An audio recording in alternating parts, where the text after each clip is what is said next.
Okay, so here's the question. A ball strikes a rough plane with velocity v and rebounds with velocity v by 2.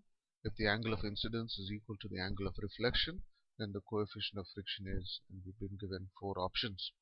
So here's the diagram. It approaches with velocity v, rebounds with velocity v by 2. The angle of incidence is equal to angle of reflection. In this case, we're taking theta with respect to the normal, and the coefficient of friction is mu. So we're going to solve this and approach this in two ways.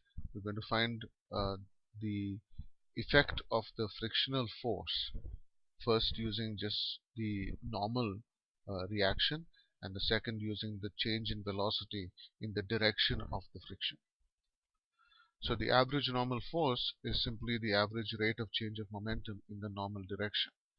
So the momentum of approach is mv cos theta. The momentum after rebounding is minus mv by 2 cos theta because the direction is the opposite. The time taken, let's say, is t. So we have in the end 3 mv cos theta by 2t. That's the average normal force. If the coefficient of friction is mu, then the frictional force will be mu n. So that's just multiplying the earlier result by mu. So 3 mu mv cos theta by 2t.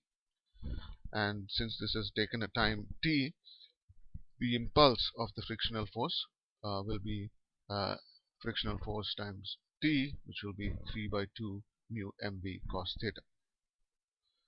Now, if the mass of the ball is m and the time of contact is t, then impulse of the frictional force itself will change the momentum along the surface.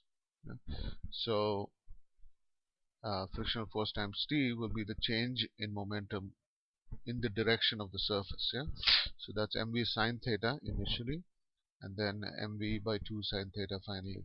So half mv sine theta is what we get. Equating the two values from the previous slide, 3 by 2 mu mv cos theta, from this slide half mv sine theta, it's easy to see that mu is 1/3 tan theta.